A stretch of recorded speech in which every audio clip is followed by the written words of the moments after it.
ban taba tunanin da cewa yan Burkina Faso za su juya Ibrahim Traore baya ba sai yanzu. Sun kuna da labarin abin da ke faruwa a Burkina Faso ko in ce ya ma faru a Burkina Faso wanda ba sani ba. Asali dai shi da Ibrahim Traore fa sun hau kan mulkin kasar Burkina Faso ko in ce sun yi juyin mulkin su ne a shekarar 2022. Amma bacin da aka yi juyin mulki fa shirin da aka yi masa fa shine shi fa ba mutum ne mai son mulki ba amma ma farkon ma magana. Ya yi juyin mulki ne ko ya hau mulki ne da nufin ya sai ta kasar Burkina Faso. To hawansa kan mulki fa a lokacin ma fa shaida yan kasar da cewa shi ba ya zo fa ya mulkin kasa bane ko ya zo na dindindin fa.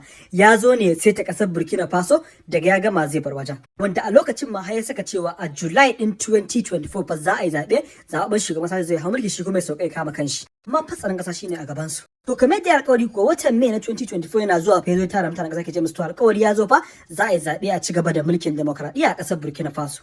Kwatsan mutanen kasar Burkina Faso suka ce ba su yadda ba da wannan magana. A nan take suka juya a kudurinsa ba suka ce ba su yadda da magana ya sauka da kan mulki ba.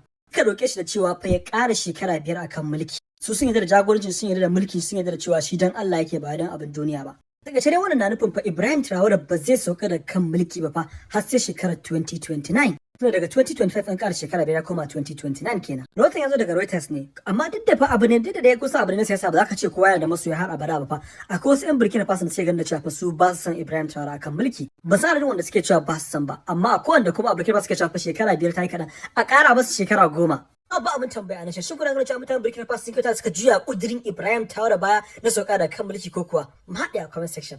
Allah sa mu dace. Sai kuma magana akan labarin da ke yawo da ke cewa fa Ibrahim Traore yana shirin ya kawo kuɗi ko ce yana so ya introduce ɗin kuɗin da Afirka za a kashe baki ɗaya Afirka baki ɗaya. Sunan kuɗin Sira da a cikin kamar alal misali a ce naira 1 naira 2 naira 3 naira 4 a cikin shi da gaba akwai hoton da kasashe da yawa da aka ɗauko hotunan mutane aka saka nan kuma hoton mutum ne da alama dai bahaushe ne kun san akwai hausa ai akwai ina to akwai wannan kamar bahaushe ne haka a cikin dai kuɗin ne dai haka a sunan kuɗin Sira wani sadarwa ma an ce shine kuɗin da ake su ba wai Afirka ake so a introducing kuɗin ba kuɗin ana so a saka shi na iyaka Mali, Niger da kuma Burkina Faso. Wasu fact checkers sun ce fa magana wai canja currency fa ba gaskiya bane gaskiya kawai ƙara ma gida gishiri ake kuma ɗaya daga cikin matsalolin da ake fuskanta ma kenan domin wasu na ganin cewa kamar sun yi juyin mulkin ko kuma sun kori ƙasar Faransa ne fa a banza domin har yanzu suna kashe sefa ko ince suna kashe kuɗin ƙasar Faransa. Fact checkers sune mutanen da idan labari ya fito yana yawo su kuma sai su je su nemo ainihin abin su checking din shi